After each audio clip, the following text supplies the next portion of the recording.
Hey everybody, welcome to the channel, or welcome back if you've been here before. Today we're going to be doing a run with the Mage in Shattered Pixel Dungeon. I don't play the Mage as often as I play the other classes. I'm personally the least interested in the Mage as a class. And the reason for that is that the gimmick of the Mage is that you start with a magical staff that makes wands really powerful. But it does end up being the weapon that you want to use for the entire game. So that consequently weapon drops in the game are only useful for the gold you get selling those weapons.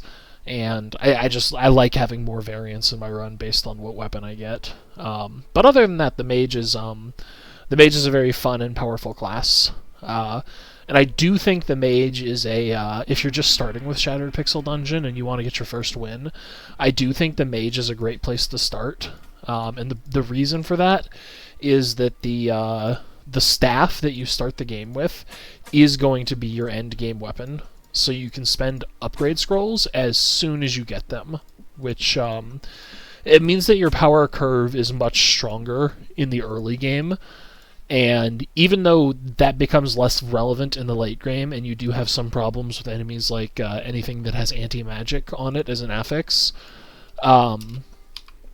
it still ends up, I think, making the hardest parts of the game easier to the point that it's...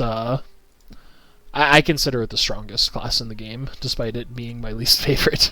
So that's my take on it. We're gonna blast that rat. We normally try to kill rats without magic, but we don't want to let them gang up on us. And this anti-magic rat is not a worst case in that it is a rat still and not a more dangerous enemy, but anti-magic tends to be real bad for the mage to deal with. Oh, and we really got slapped by that snake, or not the snake, the albino rat with the bleed there. That's okay though, because as soon as we find an upgrade scroll, and you do always want to upgrade your staff as early as possible, because that makes your staff do more damage when you smack things with it, which is really strong. But it also makes you get more wand charges, and I believe they recharge faster as well. So you just pump your staff with upgrade scrolls. You might save a couple for armor. With mage, I don't. It's one of the classes where I'm happy with like a +3 or a +4 armor most of the time, and would be convinced, or could be convinced, to try the Faith is my armor challenge as well, because I don't technically think you need it. But yeah, so the fact that you're upgrading your staff all the time, you want to be doing that, and it's very strong to do so. Unfortunately, we lost that snake. Maybe it'll come north here. Fortunately, we moved in the wrong direction to get the snake anyway, and ended up auto-firing at the rat instead of shooting our magic missile at the snake. Whatever. Tried to play that cool there, but luckily the mage covered for us with his very strong game plan. You're also particularly happy with these ghost encounters in general as the mage, because you have a wand all the time. So you're still semi-limited in your resources and your ability to shoot the wand, but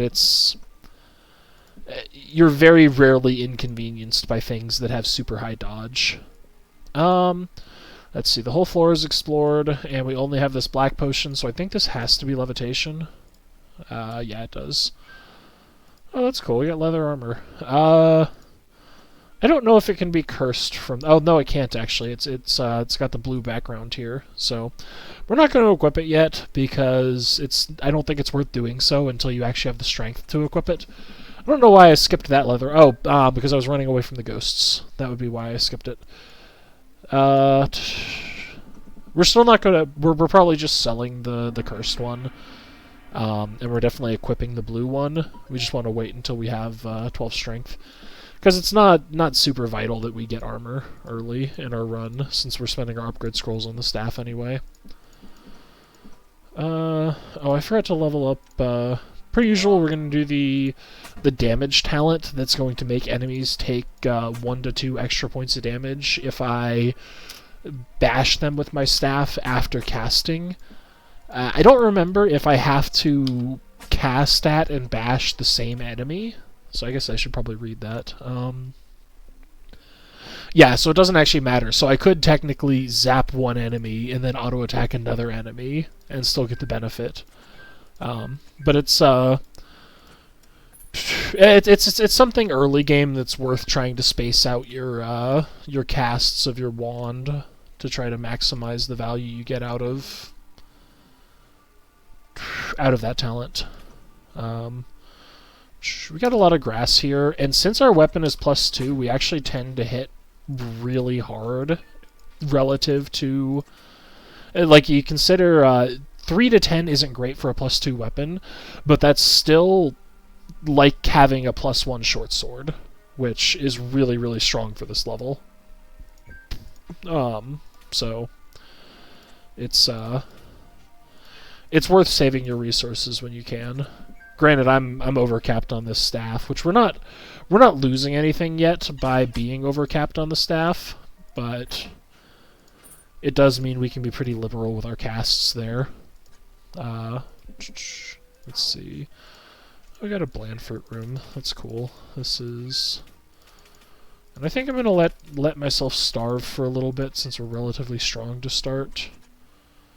Ooh, a rage snake. Luckily, I have a +2 wand of arcane missile, and that's the wand that your staff starts with, is a wand of arcane missile imbued. There's no way I'm going to be able to make use of this this talent proc, so I'm actually just going to hide behind the door. Generally, I really don't like eating if enemies know where I am before I have the meal talent on tier 2, but I know that rat was at least 3 tiles away, so I should be safe to eat this meal here.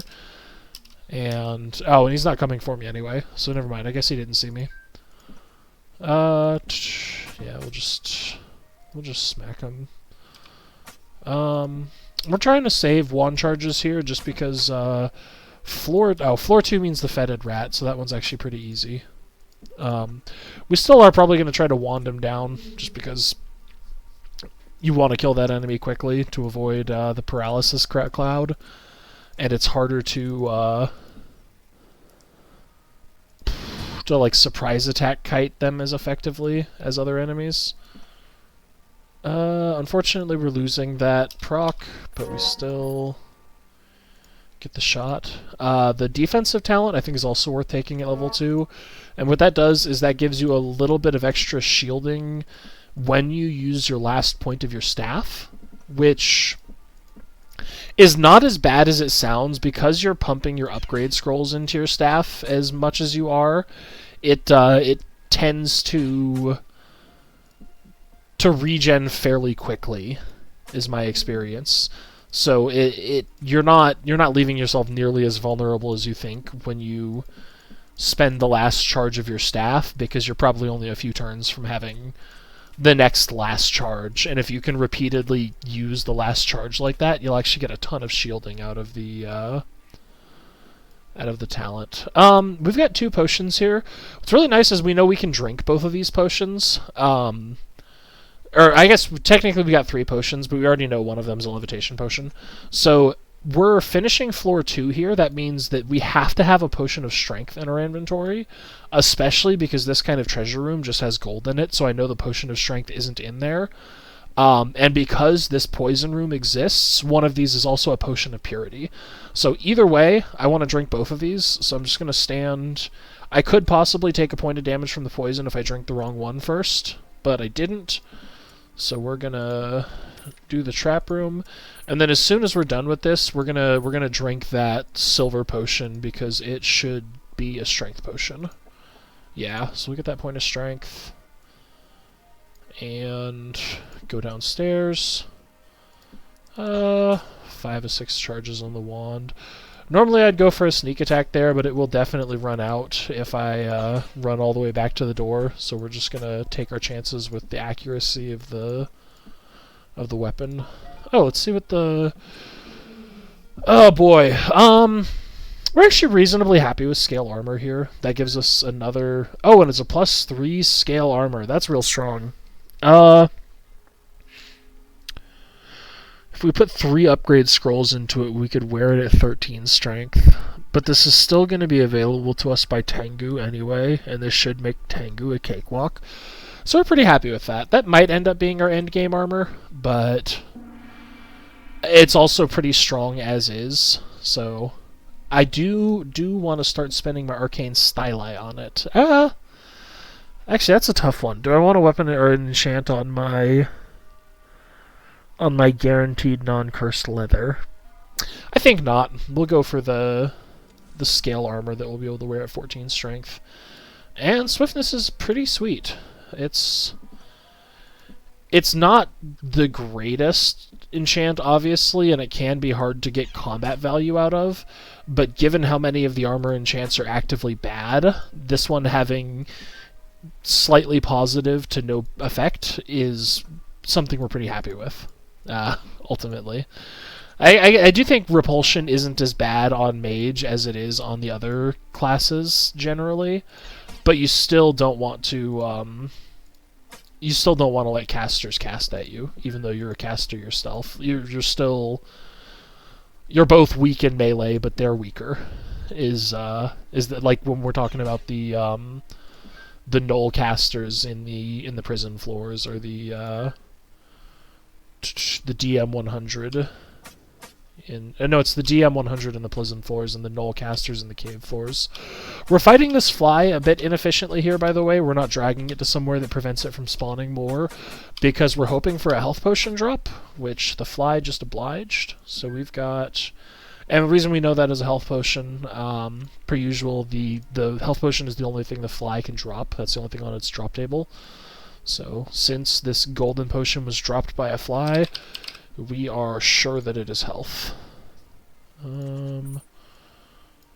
Looks like there's probably a secret door here, so I'm just going to go ahead and reveal that. We've got the key for this treasure room down here. Our health is a little bit low. Oh, and the crab is taking us to the cleaners. Not happy about that. Okay, we probably want to start making a lot of use of our staff to the point that I'm getting the shielding, I think, is how I'm going to react to that. I think Empowering Meal is actually one of the better meal talents in a vacuum. It tends to be... It's also probably pretty strong with the Horn of Plenty as well. I've never done that particularly before, but it's not as useless. We do want to be careful, though. So the Scholar's Intuition, I think, is really worth actually having 2 points in to identify wands immediately. Just because that allows you to... You can't imbue a wand into your staff unless it's identified. So it's nice to be able to imbue them, or to identify them as soon as you cast with them.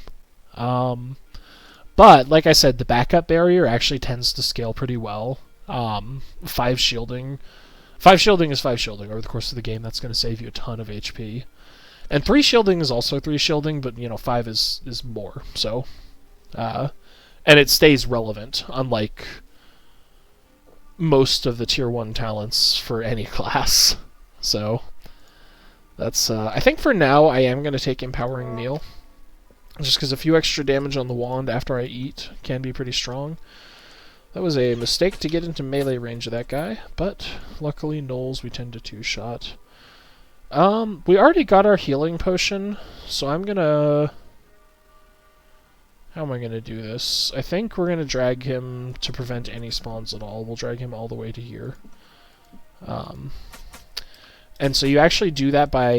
You miss a surprise attack, which is a bit of a bummer, but it does prevent any spawns from occurring with the fly. So you cut its total HP of the enemy by quite a bit by preventing any spawns, and it's worth losing the surprise attack to prevent it from being able to spawn.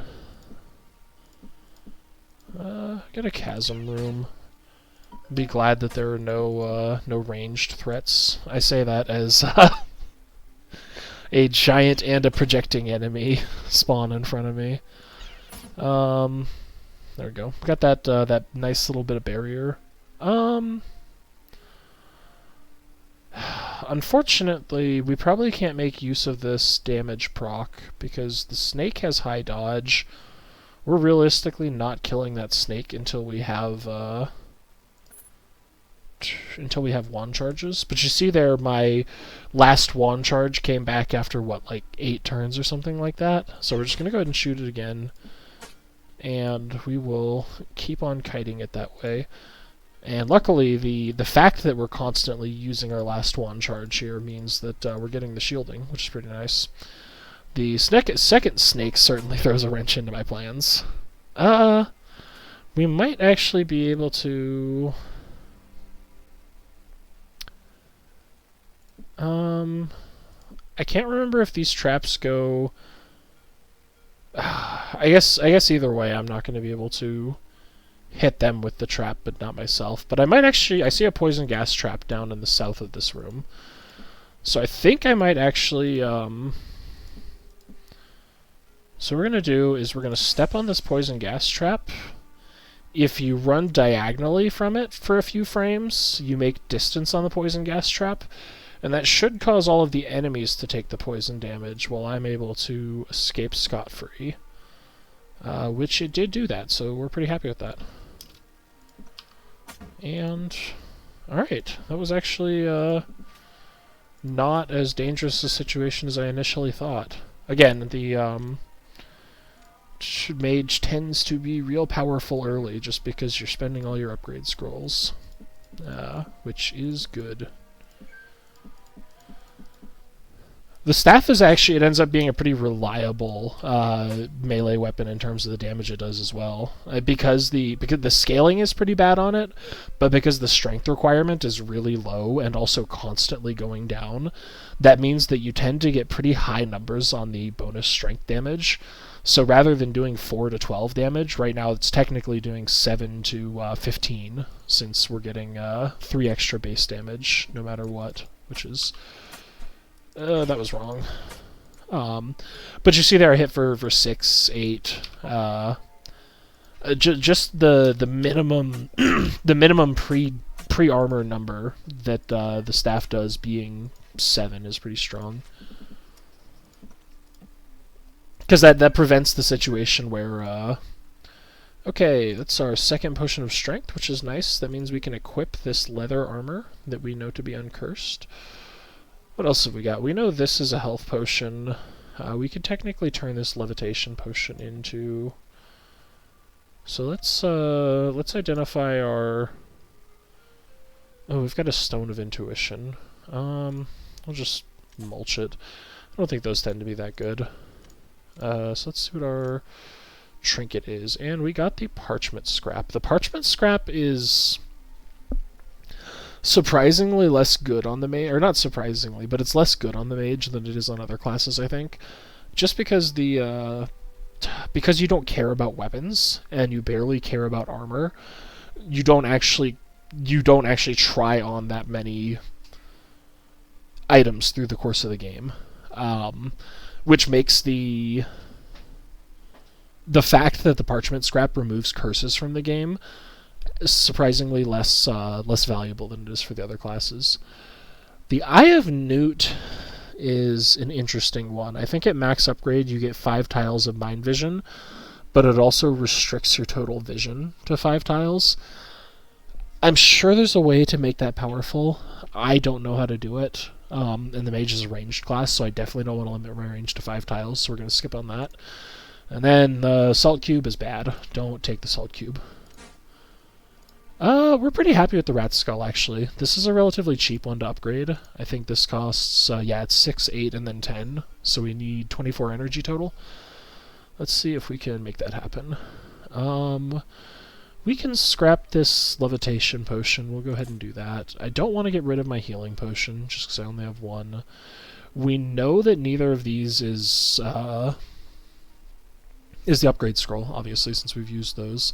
And there is a chance that it's transmute or magic mapping, which would be a bummer. So we'll go ahead and we'll turn all our seeds in first.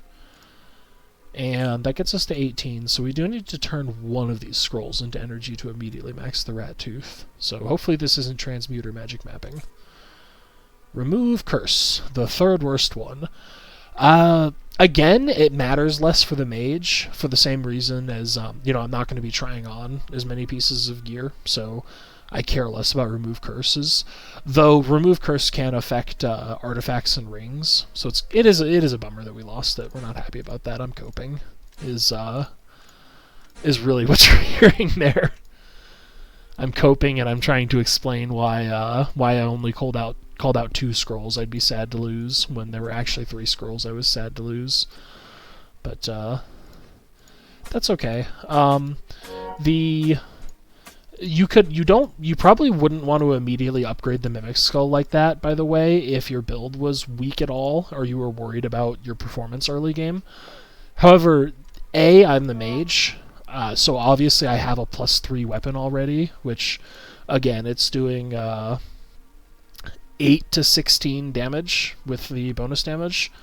So that's really strong. And I've got a wand with 7 charges that is using that +3 bonus as well. So we're very powerful right now. We're not worried about seeing the unique enemies at all. In fact, we're happy to get the loot that they drop. I think all of the unique enemies have a specific drop that they have with either a guaranteed or a higher than usual chance to drop it. As the mage, it's kind of convenient for us that we can actually use the snakes to satisfy the sacrifice shrines, just because what's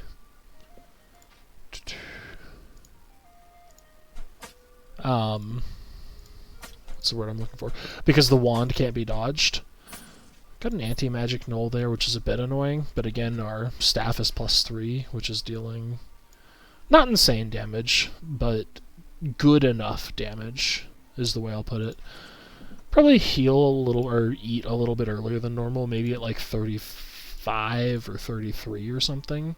Just because, since we're relatively powerful right now, food is a resource I'm willing to possibly run out of later, so that I don't lose my run. Kind of a bummer that the sacrifice shrine didn't pop there. We technically also need this sacrifice shrine somewhat less than usual because it can't drop armor, and we're not going to equip the weapon it drops anyway. So, certainly not as useful, but it's still a thing I like to do in Shattered Pixel Dungeon, so I'm going to do it. That does also tend to be the reason that I find Mage to be the least interesting class to play personally. It's just because, I like I like these weapon drops and whatnot to be really exciting, what I can possibly get out of them, and be excited for these curse shrines. Like, I'd be stoked to see an Assassin's Blade here on any other class, honestly. But as the mage, I'm like, oh cool, a tier 4 weapon that I can sell. And that's all it is, which is kind of a bummer. I wish there was a way to make weapons exciting for the mage. Which, obviously the staff is exciting, and this presents an alternate and interesting playstyle. Small mistake I made too, I should have turned that bland fruit into... And I'm actually going to do that since I'm just barely away from the alchemy floor. Yeah, we're going to go ahead and go back to that alchemy hut. And I actually want to save... Let's see, do I have... Oh, I don't actually have any seeds for it, so never mind. I am not going back to the alchemy hut there, and we're just eating a normal piece of food. Normally you do want to use the bland fruit early, just because I don't think that any of the bland fruit effects are good enough to worry about saving them. But I do think it's worth getting out of your inventory as soon as possible. So generally, I like to either make them a healing potion or an invisibility potion, if I can. Just because I can find a reason to use those early. We've got a a Blazing Knoll Scout. Luckily, we'll just one-shot him with our +3 Wand of Arcane Missile. We don't particularly have anything we want to identify here. I think... What do I think? I think I'm just going to step on it. Just, it'll show us any secret rooms that are possibly on the floor. And it looks like we've got no secret rooms. I guess technically there could be a secret garden that didn't have a, that only had a bland fruit as an item in it. Because what the well there does is it shows you the location of all of the items in the floor. And it's possible that... I don't remember where we got this blue potion, but we're considering it a candidate for the haste potion, since we have... Oh, I waited there instead of searching.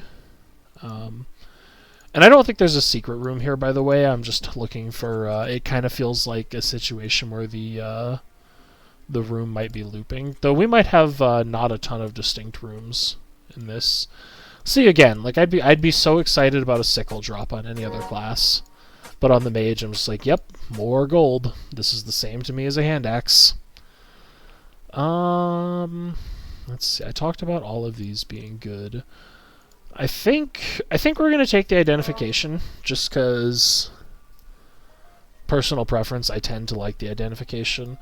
I think that the argument for putting the second point into the shielding when you get your last your wand charge used, I think that's a very strong argument, and that's a very strong talent to consider putting the second talent point into. I think there's also probably an argument for the meal talent, especially if you have the Horn of Plenty, but I think that one's probably a distant second, or a distant third, where the other two are obviously 1 and 2, or first and second in terms of which one is the best. I think the Scholar's Intuition and Backup Barrier are clearly the best 2 candidates for putting your second talent point of the early levels into. Again, unless you have the Horn of Plenty. The Horn of Plenty makes every meal talent so much more worth it. And it's even good enough, I think, sometimes to... Like, if someone said that they preferred always putting the second point in the meal talent just because of the synergy it has with Horn of Plenty, and they want to have it available to them in case they get Horn of Plenty, that seems valid to me, honestly. I would have no problem with that, and I would probably... I'd be really interested to see how often it worked for them, because it definitely passes a TLAR, or that looks about right, test to me. That looks like everything, and we also know because we have the well that we used, we know we've seen every item that drops on the floor. So we're just going to go ahead and go down to goo. We are still going to look for a kiteable piece of grass. Fortunately, he spawned with no grass. He did see us, but he's a big dumb guy. We could kite him around this tuft of grass, but there are 2 water squares immediately adjacent to it, which is not what we want. No good grass here. We do want to be careful not to lose that grass, because like we don't want to use that grass, but it's better than nothing. We got a free discover on the Rat King, which is pretty sweet. I do not want to loot the Rat King's room right now, just because the boss is out there looking for me. Okay, we did get a better tile here with only 1 water square. It's still not ideal, but that is our current best option. And... Ooh, what do we have here? I'm scared to break these tiles, because technically... Oh, none of them are going to be... Okay, so we do want to get the goo's attention. I don't want to attack him here, just because he's going to regenerate in this water, so it's not worth possibly taking the damage. And, surprise, we're fighting goo, we're circle kiting. You can speed it up a little bit by shooting the wand at him between every step to get the extra damage. but it's not super necessary. The strategy for goo is the same no matter what. So we're just gonna smack him. He's a very easy boss if you do the setup. He can be very difficult if you don't do this setup, but if you do this setup, he's extremely easy. Even if we had to use the backup grass over here that has 2 squares of water next to it, it would take longer. But just the fact that we're not in danger from we're not in danger from his caustic because there's water near us, and we're not in danger from his explosion because we have line of sight breaking available at every turn, he ends up being a very simple fight. But it does it does kind of require you be comfortable scouting the map the way that I did to make sure that you find the right tuft of grass to use. It becomes particularly easier with a wand of regrowth if you happen to have one early, but you can't really plan for that. It's just worth knowing. It's just worth knowing that it's possible. I think you could infuse a bomb with a health potion early on to create. Oh, I was talking and I did not check. I think this shouldn't be a scroll holder. No, it's a potion bandolier. That's surprising. Why is it a potion? It must be a potion bandolier because I have the water flask that will also go to the potion bandolier, so that must count. And it must have been a tie between the potion bandolier and the scroll holder, which is slightly a bummer. We do generally prefer the scroll holder. Manas, Laguz, remove curse, and identify. So we know Laguz or Manas is remove curse. We go ahead and we'll just put a text note. I'm sorry, I said it's remove curse. I meant it's magic mapping. And the reason for that is because you always get at least 1 scroll of magic mapping in your floors. Potion of purity, potion of haste. There's our health. Oh, we still haven't technically identified our health potion, have we? We know that the health potion is the yellow potion because we got it from a fly earlier, but we haven't technically identified it. And I think from here I will not be buying anything, honestly. I'll come back here. Oh, and our armor is +3. Holy cow. I didn't even notice that, but we are, yeah, we're in for an easy run here. Okay. I think we're going to call that enough for the episode. Thanks for watching. I hope you guys enjoyed the first couple floors of this mage run.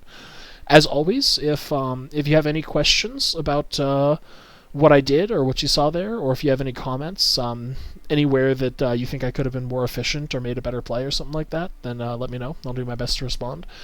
And if there's anything you want to see demonstrated in future runs or future videos, let me know.